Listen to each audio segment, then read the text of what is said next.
Magandang umaga po sa bawat isa, maging sa ating mga bisita, sa ating mga kapatiran.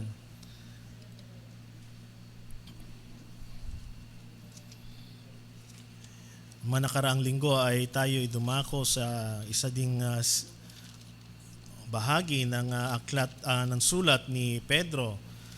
At tinignan natin itong sulat na ito na isang panawagan sa mga tao, sa mga mananampalataya na dumadaan ng mga pagsubok at kapighatian.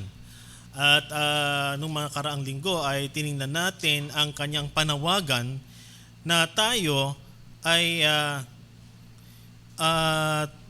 tinawag isang lahing pinili, isang maharlikang pagkapari, isang bansang banal, sambayang pag-aari ng Diyos upang iyong ipahayag ang kanyang kapangyarihang gawa niya nang na tumawag sa inyo mula sa kadiliman tungo sa kanyang kagilagilalas na liwanag. At yan ang ating tiningnan ng mga nakaraang linggo na ang panawagan sa atin ay ang ating tayuan natin, ang ating pagkakatawag sa atin. At ang purpose noon ay para ipahayag ang kapangyarihan ng Diyos na siyang tumawag sa atin sa ating mga buhay. Hindi nagtatapos doon sa mga puntong yon ang panawagang ito na tayo ay tinawag ng Diyos at tayuan natin ito. Ano ang magiging kaakibat nito sa atin? Yan ay ating titingnan sa umagang ito. At bago yon ay tingnan muna natin ang mga talatang ating titingnan sa umagang ito na matatagpuan sa unang Pedro. Kabanatang 2, mga talatang 11 at 12. Ito ang sinabi ni Pedro sa mga talatang itong ating pagbubulay-bulayan. Mga minamahal, ipinapakiusap ko sa inyo bilang mga dayuhan at ipinatapon na kayo'y umiwas sa mga pagnanasa ng laman na nakikipaglaban sa kaluluwa. Maging marangal ang iyong pag-uugali sa gitna ng mga hintil upang kung magsalita sila laban sa inyo na parang kayo'y gumagawa ng kasamaan ay makita nila ang iyong mabubuting gawa at luwalhatiin nila ang Diyos sa araw ng pagdalaw. Puri ng pagkabasa ng salita ng Panginoon, manalangin po tayo. Ay po'y manalangin. Panginoon, kami nagpapasalamat sa umagang ito sa iyong kadakilaan, sa iyong katapatan, sa iyong pagliligtas na ginawa sa iyong mga pinili, sa bawat isa sa iyong kabutihan. Dalangin namin, Panginoon, na sa umagang ito ay tulungan niyo po kami, Panginoon, sa pagdili-dili ng iyong salita at makita namin ang gintong butil na nais mong dalhin sa amin sa umagang ito. Ang iyong salita upang kami mabago at sumunod sa iyo ng may kabanalan. Samahan mo po kami, Panginoon. Ito pong aming dalangin sa matamis sa pangalan ni Jesus. Amen. Hindi nagtatapos ang panawagan o pagsasabi sa atin ng ating mga posisyon sa Panginoon.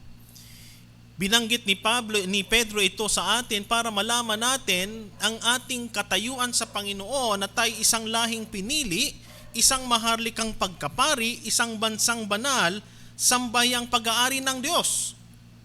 Ito ang ating kalagayan, ito ang ating posisyon nang tayo ay tinawag ng Panginoon. Kaya ang hamon nga sa atin dito, tinatayuan ba natin itong pagkakatawag sa atin ng Panginoon? Tinatayuan ba natin yung pagkatawag sa atin ng Panginoon bilang Kristiyano? Bilang tagasunod ng Panginoon? Bilang mga anak ng Diyos? Bilang mga pinili ng Diyos? Na ang pinaka-purpose kung bakit tayo ginawang ganito, sapagkat nais ng Diyos na sa ating buhay ay madakila ang kanyang mga gawa, makita ang kanyang kagilagilalas na gawa sa ating buhay. At kanyang binanggit dito ang ating kalagayan before at ang ating kalagayan ngayon. Noon na hindi kayo bayan, ngunit ngayon, kayo'y bayan ng Diyos. Noon na hindi kayo tumanggap ng habag, ngunit ngayon, tumanggap kayo ng habag. Ito ang ating binanggit noon. Pero hindi nagtatapos doon. Ano ito para sa atin? Ano ang purpose ng mga bagay na ito? At ito ngayon, ang panawagan ni Pedro. Mga minamahal, ipinapakiusap ko sa inyo bilang mga dayuhan at ipinatapon na kayo'y umiwas sa mga pagnanasa ng laman. Ito'y isang realidad na nagpapakita sa atin na ang ating kalagayan ay bibigyan niya ngayon ng pagpapakahulugan. Saan ito nag-uugat?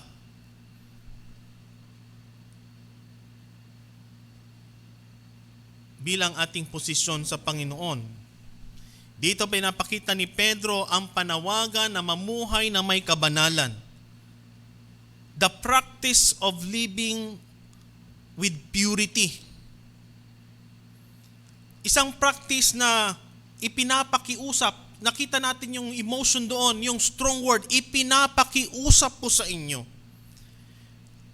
Nalayuan nyo ang mga pagnanasa ng laman. Ipinapakita niya dito na itong bagay na ito, it's not hindi ito maliit na bagay. It is an important matter na dapat tingnan.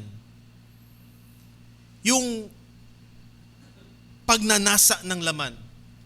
It is not a minor issue. Abstain from the passion of the flesh. Kaya nga ang panawagan niya, pinapakiusap ko sa inyo na itong mga pagnanasa ng laman ay wag nating pabayaan. Wag nating tingnan na maliit na issue lamang yan. Sapagkat sinasabi dito na ang ating Panginoon, hindi lamang niya hinahatulan kung ang ating ginagawa panglabas, kundi maging ang laman ng ating puso ay kanyang sinasaliksik. At ito ang kanyang panawagan. Ang kadalasang response ng tao bilang tao, ang kanyang kalagayan, ay hanapin kung ano yung dapat masaya. O hanapin niya yung makapagpapaligayan ng kanyang sarili at anumang halaga nito. To find one's own pleasure at any cost. Without considering kung ano yung magiging kahinatnan nito. Isang bagay na dapat nating tingnan, ang happiness ay iba sa joy. Ang kagalakan o ligaya, ito ay nakatuon sa mga outside circumstances. So ano mga bagay na sa labas. Pero yung joy, ano man ang sitwasyon sa labas, hindi ito nababago sapagkat ang joy ay biyaya ng Panginoon.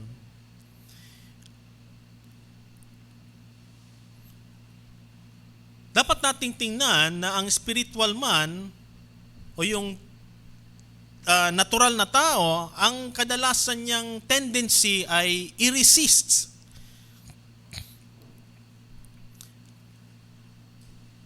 Yung carnal response ng tao ay hanapin ng pleasure para sa kanya, pero yung spiritual man, ang kanyang ninanais o desire niya i-resist itong mga sinful attitude and action. At ito nga ang panawagan ni Pedro sa atin, to maintain moral purity. At ito ang isang mensahe na nais kong ibigay sa bawat isa. The realities of your calling and position in Christ calls you to practice a life of purity. Itong mga katotohanan na ito ng ating kalagayan sa Panginoon Kristo ay nananawagan sa atin o pinapakiusap sa atin na tayo ay mamuhay ng merong kabanalan, merong kadalisayan sa ating puso. Maring tatanungin natin sa umaga ito, paano kami, how do we practice moral purity? Paano namin gagawin yon? Ang unang bagay na makikita natin dito, ang panawagan ng pag-ibig. The call of love. Mapapansin natin sa verse 11, sa talatang tinitingnan natin, tinawag ni Pedro ang kanyang mga mambabasa, mga minamahal. First time yung tinawag niya dito, beloved, mga minamahal. Kung babalikan natin yung unang talata niya sa chapter 1 verses 14, kanyang tinawag ang kanyang mga bababasa, mga anak. Tulad na mga masunuring mga anak. Yun ang sinabi niya. Huwag kayong gumaya ng masasamang pagnanasa na yung kamangmanga noong una. Hindi ito ang unang panawagan ni Pedro. Parang inireiterate niya uli dito. Pero instead of children, tinawag niya itong mga minamahal.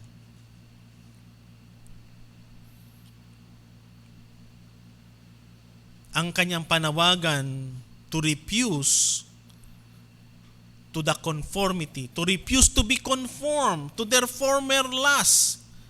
Sapagkat ang Diyos na pinaglilingkuran nila ay banal. They are called and destined to be holy because of their heavenly Father who is holy. Kaya dito sa puntong ito, tinawag ni Pedro ang kanyang mambabasa, mga minamahal. Pinapakita niya dito yung kanyang lovingly regard na bagamat siya apostol, na meron siyang authority, may apostolic authority siya, pero tinitingnan niya na hindi ito dapat maging hadlang para sila ay magkaroon ng pagmamahalan sa bawat isa bilang mga anak ng Panginoon. Hindi dapat mamumutawi yung kanyang posisyon na apostol ako dito, kundi ito ay magdala in humbleness na makita ang Panginoon sa kanyang buhay. Ganon din sa atin. Tayo ay tinawag ng Panginoon bilang kanyang mga anak. Hindi ito para ipagmalaki, kundi ito ay gamitin natin sa kanyang kapurihan, makita ang kahabagan ng Diyos at ang kanyang pag-ibig sa atin. The high sense of being loved, called, because our God, they are beloved of God. Ito ay naganap dahil sa ginawa ng Panginoon ng pagliligtas sa kanyang mga bayang pinili, sa kanyang mga piniling tao, na ang Diyos unang ipinakita ang pagmamahal ito ng kanyang binigay ang kanyang bugtong na anak doon sa krus upang tayo ay maligtas sa ating mga kasalanan. At ang bunga dapat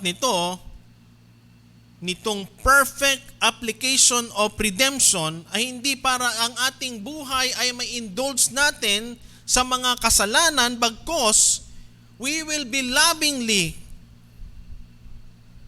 calling out itong mga kasalanan ito. Tanggalin itong o unti-unti itong iwasan ang mga gantong pagnanasa. Saan nanggagaling itong pagmamahal na ito? It is grounded on the exhortation and challenges mula sa salita ng Panginoon. Sapagkat ang Panginoon ay pinakita niya ang kanyang pagmamahal sa atin because God has set His love upon us, because He predestined us in love na maging mga adopted child niya, mga inampong mga anak, for the purpose na maging katulad tayo kay Kristo sa kanyang kabanalan, sa kanyang kaanyuan. And that is to maintain that personal purity. Sa mundo, itong konsepto ng holiness o yung konsepto ng kabanalan ay parang hindi nila binibigyang halaga. Pero sa salita ng Panginoon, ang panawagan tungkol sa kabanalan ay napaka-priority na binibigyang pansin God has loved us, and for us to please our loving God, preserving ourselves and refusing to be defiled and to deprive of those issue of lust. Yun ang mga bagay na nakakasiyasiya sa ating Panginoon. Yan ang kanyang panawagan ng pagmamahal. Kung mahal natin ang ating Panginoon, we will abstain from the passion of the flesh.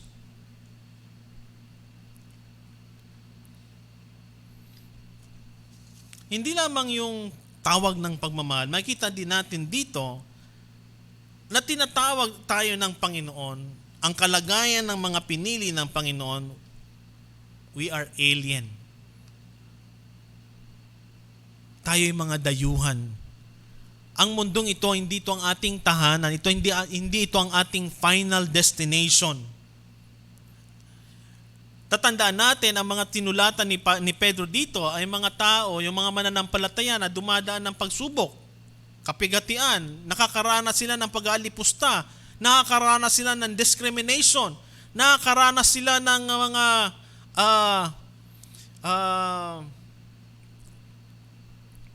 suffering, paghihirap, sapagkat tinatayuan nila ang kanilang pagkatawag sa Panginoon. Kadalasan, pag tayo dumadaan ng mga pagsubok, ang ating tendency ng ating sarili ay maghanap tayo para makaalpas doon. Maghanap tayo ng form of pleasure para itong mga pain na nararamdaman natin ay maabsan, mawalan. Kaya pinapaalala sa atin ni Pedro dito na itong mundong ito ay hindi ito ang ating final destination. Maaring patayin nila ang ating mga katawan, ang ating mga sarili, pero ang ating kaluluwa ay kailanman hindi nila mapapatay sapagkat ang Diyos ang may hawak nito.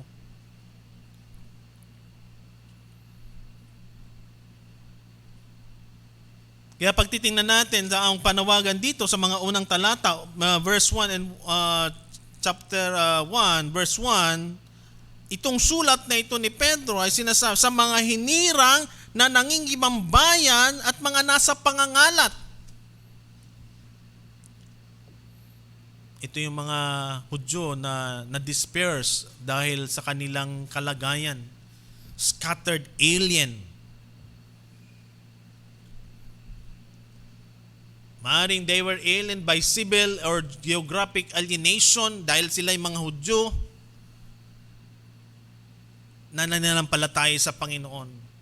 Because of their faith, sila ay na-alienate, na-itsapwera, na-isantabi, na-deprive ng kanilang mga karapatan at proteksyon.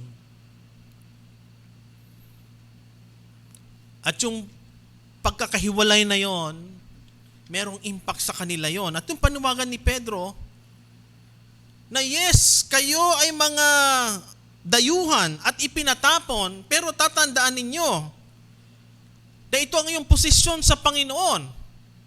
Huwag niyong gamitin yung posisyon na yon para kayo ay malubog sa pagnanasa ng laman. Ang tendency natin ay makipaglaban, ang tendency natin ay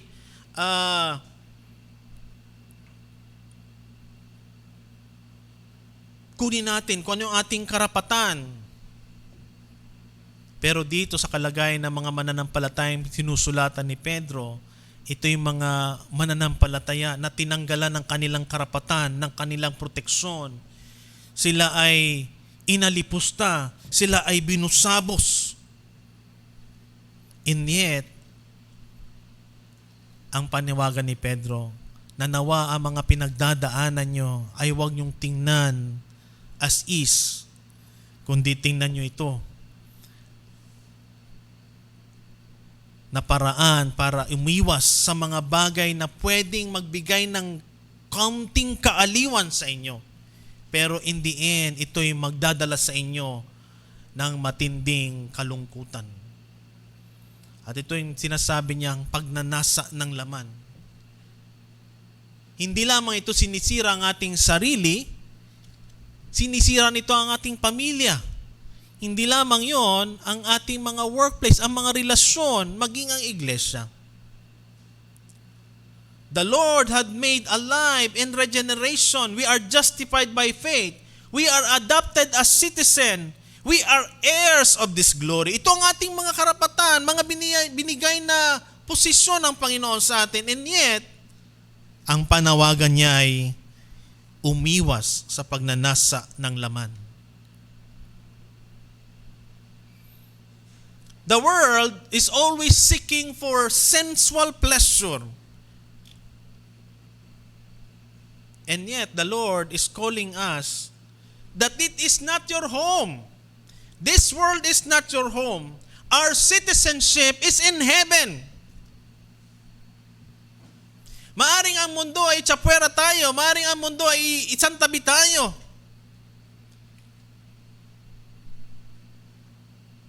We should not take the relief of the pleasure of the flesh. Diba napapansin natin pag tayo ay nakakaramdam ng mga paghihirap, dumadaan tayo ng mga pagsubok, dumadaan tayo ng parang katapusan na ng mundo sa ating buhay. Parang sinukluban ng langit ang lupa ang ating buhay. Ang tendency natin ay maghanap ng mga bagay na papag-aalwan ng ating kalooban. Ang tendency ng tao na may mga problema ay idaan ito, i-divert sa ABS, alak, babae, sugal. Yan ang kalagayan ng mundo. Doon i-divert para maalwan ng kanya. Pero ang sinasabi ng Panginoon, wag na wag mong gagawin yan sapagkat sinisira mo lang ang iyong buhay. At yun ang panawagan niya. Kaya nga, yung tayo ay tinawag ng Panginoon na kanyang mga anak, dapat natin tayuan yon. At ang isang tao na tinawag ng Panginoon bilang kanyang mga alagad, bilang kanyang mga anak, ang tendency dapat natin ay hanapin natin ang mga bagay na kalugod-lugod sa Panginoon. Hindi lamang ito sensual lust. Ang ating mata ay isang window para ito'y maging daan ng pagnanasa. Ang ating katawan ay nagamparaan din ng pagnanasa. At itong mga bagay na ito ang nais nating isuko, ibigay sa Panginoon at mamuhay ayon sa kanyang kalooban. We can take no relief from the lust of the flesh. The new nature that we have in Christ, as well as His calling, enabling of God, will help us be away from the flesh, lust, the fleshly lust, and raise us to be faithful and loving. At doon pumapasok, doon natin makikita yung tunay na kagalakan, ang tunay at pangmatagalang kagalakan na binibigay ng Panginoon. Marami tayong mga narinig na kwento na ang pagnanasa ng laman, hindi ito makapagbibigay ng magandang resulta. Maaring sa simula ay parang masaya, pero hanggat na pag nakuha ka na nito, maaring binigay mo lamang yung kalingkingan, binigay mo yung kamay, hindi siya makukontento, kukunin niya yung buong kapagkatao, buong katauhan, to the point na hindi ka na makakaalpas. Tayo din sa ating mga buhay, meron pang residue of sinful lust sa atin. Mga remaining sinful lust sa ating buhay. Nung tayo ay binago at tinawag ng Panginoon, meron pa mga nananalaytay na kasalanan. Ito yung unti-unti nating isinasubject for sanctification. Na unti-unti na itong araw-araw nating itong ipinapapako sa krus. sapagkat ang mga bagay na ito ay napakalakas pag hindi natin ito ipinasuri at ibinigay sa Panginoon. Believers who have their salvation has been made alien from the guilt, corruption, and misery of this sinful world. And we should alienate ourselves from the residue of sinful lust. Ano ba itong lust na ito na pinag-uusapan natin? Ito yung desire na nag-overpower sa atin. Ito yung compulsion mo to possess, to enjoy, na usually of sexual gratification. The desire for sexual gratification. Unrestricted sensual gratification. In short, ito yung dulo. Na ang kadalasang epekto nito ay ilayo tayo sa Panginoon. Once na nag-indulge ka doon, nawawala na yung kagalakan mong magsilbi sa Panginoon. Hinahanap-hanap mo mga bagay na magpapasaya sa iyo to the point na nilalayo ka nito sa Panginoon.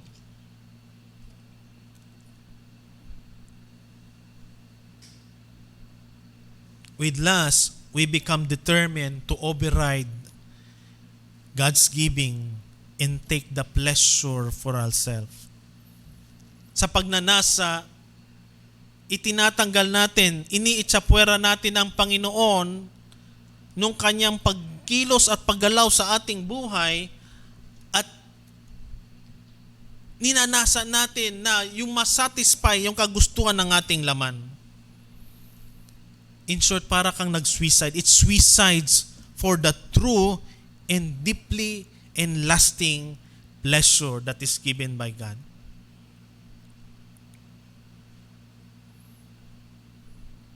Kaya ang salita ng Panginoon, lagi niyang inuulit-ulit na sa Panginoon lamang tayo magkakaroon ng ganap na kagalakan. Yung kagalakan ng mundo binibigay sa ating, panandalian lang yon. It will not be lasting. Kaya nga maraming tao, di ba, parang sabi, hungkang ang buhay. Nasa kanilang lahat ng naisin ng tao, pero deep inside their heart, merong kulang. Deep inside their heart, parang itong mga bagay na ito na in their possession could not satisfy sa kanilang buhay. Sapagkat ang tunay na kagalakan ay nasa Panginoon lamang. Maaaring yung mga biyaya ng Panginoon binibigay sa atin para masustain tayo, pero hindi dapat yun ang maging paraan na maging laman ng ating buhay.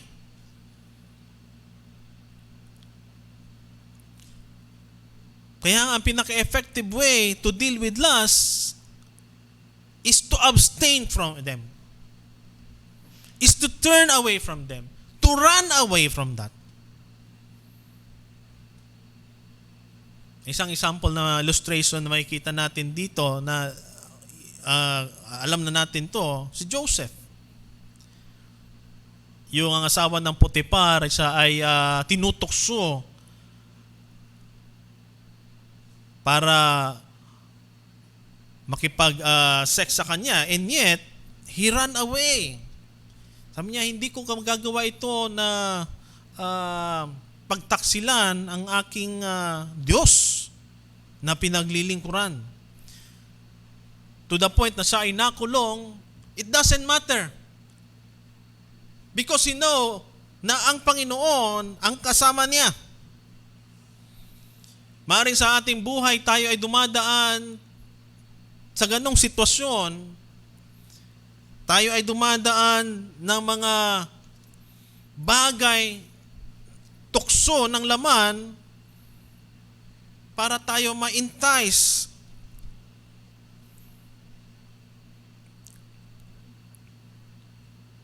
Hindi lamang ito sa mga bagay, mga possession na nais nating i-acquire o yung mga bagay na mapagsasaya. Hindi lang on the issue of sex. Mga bagay na mapagbibigay sa atin na kinakalimutan natin ang Panginoon, na mas priority natin ang mga bagay na ito. Pwedeng mga laro yan, pwedeng mga hobbies, pwedeng mga bagay na magpapalayo sa iyo sa Panginoon. And eventually, mahook ka doon to addiction to the point na yun na ang pinagnanasaan mo. More or less, generally, it's more on the sexual context sapagkat yun ang mga matinding mga example na dapat nating tingnan. No one can handle them or tame that. And the longer that we consider those lusts of the flesh, the more that it will become attractive to us. Kaya nga, ipinapakiusap ko sa inyo, ang sabi ni Pedro, na kayo umiwas sa pagnanasa ng laman na nakikipaglaban sa kaluluwa. Maliwanag yun.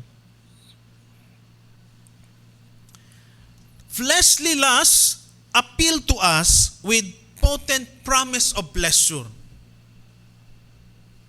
to entice us na matanggal itong mga pain.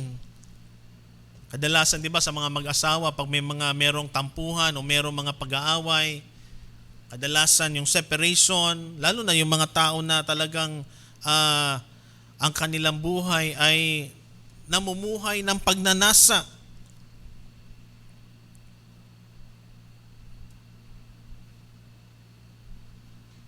These are the enemies of the cross.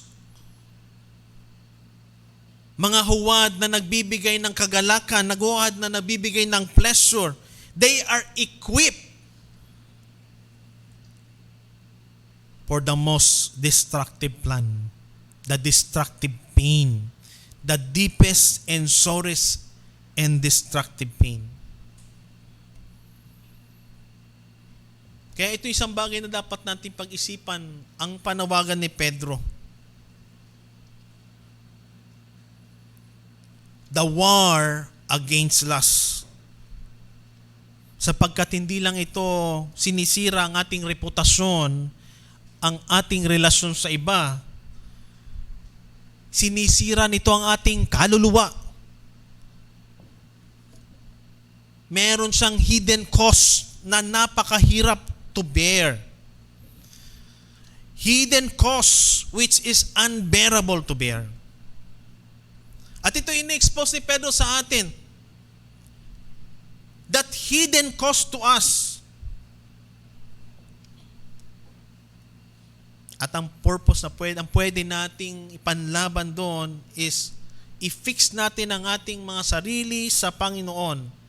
That our affection will be fixed to Christ, na siyang true lover of our soul, and make no provision for the flesh.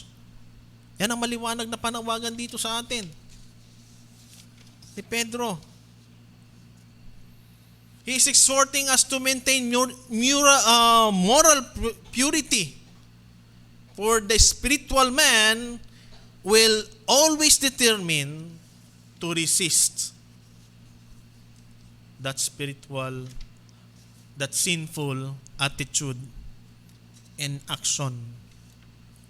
Yan ang panawagan niya sa atin. Iwasan natin itong pagnanasa ng laman. Hindi na nagtatapos yan. Kapag tayo ay iniiwasan natin itong mga gawa ng laman, merong epekto to. May epekto to sa atin. When we are maintaining that personal purity, merong epekto. Ang epekto niya, we will have respect. We will have meron itong epekto sa ating public behavior. Lumalabas siya. Siya nagiging parang bunga ng ating pamumuhay ng kabanalan sa ating outward conduct. Kaya ang verse 12 sabi dito, maging marangal ang iyong pag-uugali sa gitna ng mga hintil upang kung magsalita sila laban sa inyo na parang kayong gumagawa ng kasamaan, ay makita nila ang iyong mabubuting gawa at luwalatiin nila ang Diyos sa araw ng pagdalaw. So kaya nga inuna muna ni Pedro na tingnan natin ang ating sarili, ang ating kalagayan, at isang bagay ang pinapaiwas sa atin, ang gawa ng laman, sapagkat ito'y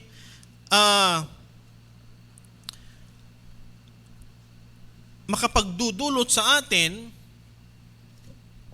ng ating kasiraan. That private purity will shine out on the hearts of the Lord's beloved in their public behavior. Yung high standard of their behavior, mapapakita yon. Dalawang bagay ang pwede nating tingnan. Last week sinabi natin na tayo ay tinawag sa posisyon na binigay sa atin ng Panginoon sa pagkakatawag sa atin. Ang ating purpose is to declare and proclaim God's excellencies. Itong excellencies ng Panginoon, itong mga kagila-gila, makapangyarihang gawa ng Panginoon, hindi itong expectation ng tao. It is not man's expectation.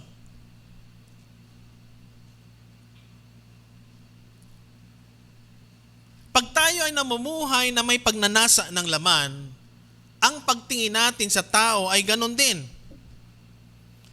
Our own lusts, they judge others kung anong pagtingin natin na sa ating sarili. Kung ano yung ini-input ng pagnanasa ng laman sa atin. Ito ang expectation ng tao. Kaya nga, pure heart and minds of the believer are not merely emptied of lust, but kailangan natin itong palitan. Be filled with godly thoughts and affection. Kasi hindi pwedeng maging blanco. Ano yung tinatanggal natin? Meron tayong ipapalit. Putting off and putting on.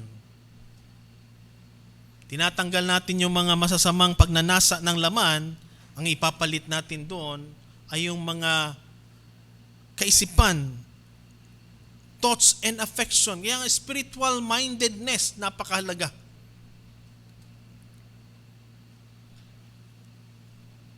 To be heavenly minded. Colossians chapter 3 verse 1 and 4. How? To meditate upon the Word of God. Ano yung dapat nating i-meditate? Philippians 4:8. Those that is honorable, right, pure, lovely, and excellence. And that godly attitude must be exercised in action. So hindi lang tayo sinasabihan ni Pedro dito na i-restrain dito sa mga lust of the flesh, but sinasabihan tayo na gawin natin ito na makapagbibigay ng kapurihan, yung paggawa ng mga mabubuting gawa. Kaysa pagnanasa itong mga iniisip natin, palitan natin ito ng mga bagay na kapuri-puri sa Panginoon, deeds of godly and lovingly excellence, especially dun sa mga taong nakapalibot sa atin. Nanawa ang presensya ng Panginoon, ang kanyang patotoo tungkol sa Panginoon ang makita sa atin, ang maglingning, magliwanag.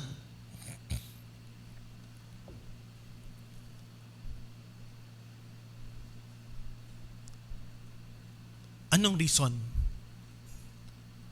ng ating buhay ng pagkatawag? Para sila makita nila ang Panginoon sa atin at madala natin sila sa Panginoon. Yun ang purpose. Kaya tayo sinatawagan, pinanawagan ni Pedro na tayo ay tumayo, iwaksi itong mga pagnanasa ng laman, para tayo, ang ating buhay ay maging tunay na patotoo sa iba.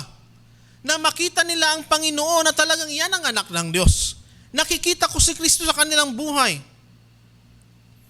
A life lived by the grace and for the glory of God. Yan ang ating pagnanasang ninanais sa ating buhay, ng ating buhay, isang patutuong buhay sa biyaya ng Panginoon na nakikita ang kanyang kadakilaan. Every victory we achieve over lustful temptation, every deeds of loving kindness, ito hindi natin ginagawa para sa ating sarili, para sa Panginoon. At siya ang magpapala, ang siya magre-reward.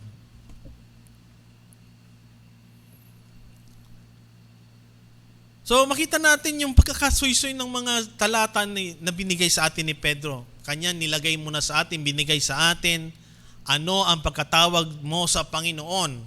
Ito ang mga pagkakatawag, ito ang posisyon na pagkatawag sa iyo ng Panginoon. Pero hindi nagtatapos doon. Merong application. Ang application, dahil ang ating buhay ay laging nasa mundong ito, yung temptation ng mundo ay nandiyan. And most especially, na wag nating maliitin yung pagnanasa ng laman na siyang napaka mapanganib. And in that, hindi nagtatapos doon.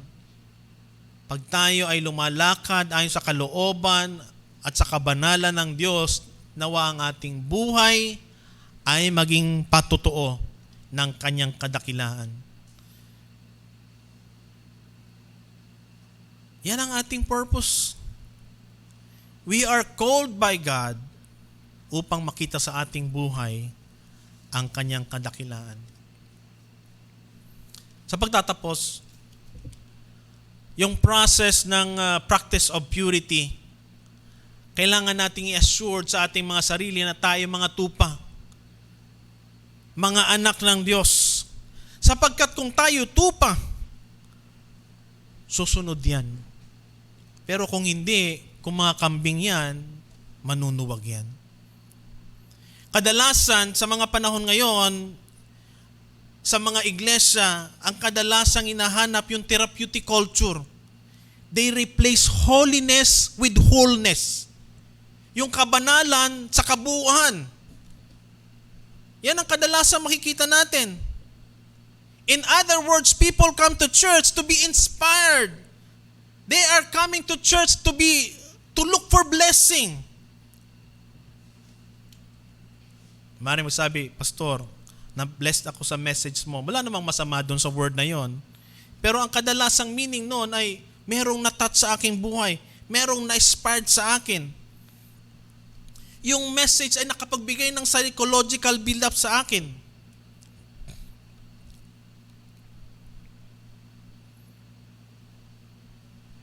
Hindi yun ang pinaka-importanting reason kung bakit tayo pumupunta sa iglesia. That is not what we are coming for church. Kaya nga yung isang declaration, yung Cambridge Declaration of 1996, may itong sinabi niya, yung mga concerned evangelical leaders ay nagsama-sama, itong sinulat nila. As evangelical faith becomes secularized, its interest has been blurred with those of culture. The result is a loss of absolute values, permissive individualism, and substitution of wholeness for holiness, recovery for repentance, intuition for truths, feeling for belief, chance for providence, and the immediate gratification for enduring hope. Christ in His cross has moved from the center of our vision. Yan ang kalagayan ng mga iglesia sa panahon ngayon. Pupunta sila sa iglesia para ma-bless, pero tatandaan natin ang panawagan sa atin ng Panginoon. Ano man ang ating kalagayan ay mamuhay na may kabanalan at umiwas sa pagnanasa ng laman. Ito kailangan natin pag-isipan. Kailangan nating muni-munihan ang mga bagay na ito. Intindihin natin, the accomplished fact of salvation history ay magdala to sa atin ito'y ang panawagan sa atin, ito ay mamuhay na may kabanalan sa ating pang-araw-araw na buhay. Napakahalaga ng mamumuhay tayo na may kabanalan na holy living base sa salita ng Panginoon. Sa panahon ngayon, marami tayong maririnig about love. More of the sentimental type. But rather, ang pagmamahal na sinasabi ng Panginoon sa Romans 13 is obeying the law of God. Kaya nga sa mga proseso ng reformasyon sa mga iglesia, maging sa buhay natin, ang pinaka-importanting priority ay holiness, kabanalan, na dapat maging sentro ng pamamahayag maging sa ating pagtingin sa ating buhay. Hindi pa rin nagbabago ang panawagan ng Diyos. The practice of purity and the practice of holiness does not change. Sa Leviticus hanggang sa 1 Peter na ating tinitingnan, nandun pa rin ang sinasabing the same standard. He who has called you is holy, and you also must be holy in your conduct. Yan ang imperative, yan ang panawagan. At yun ang sinasabi sa atin ni Pedro. Sabi, Beloved, I urge you as sojourner and exile to abstain from the passion of the flesh, but keep your conduct honorable for the Lord. Manalangin tayo. Panginoon, salamat sa iyong salita. Tunay nga, Panginoon, na hindi nagbabago ang iyong panawagan na kami mamuhay na may kabanalan. Dalangin namin, Panginoon, na kami biyayaan mo na tunay, Panginoon, na iwaksi namin ang mga bagay na hindi kaaya-aya sa iyong harapan. Mga bagay na hinahanap namin para pang sarili lang namin na masatisfy ang aming mga sarili ng kalayawan. Kundi, Panginoon, inihiling namin na kami patawarin mo at baguhin mo ang aming puso na sumunod sa inyo sa punto ng kabanalan. Tuloy mo, Panginoon, paalala sa amin, Panginoon, pag-iwas, Panginoon, sa pagnanasa ng laman sapagkat ito'y sumisira ng aming buhay, ng aming pamilya, ng aming iglesia, at ito'y makamandag sapagkat ito'y sinisira ang aming mga kaluluwa. Samahan mo kami, Panginoon, na patuloy na maghanap sa inyong salita. Dili-diliin ang iyong salita na siya maglilinis ng aming mga sarili, ng aming kamalian.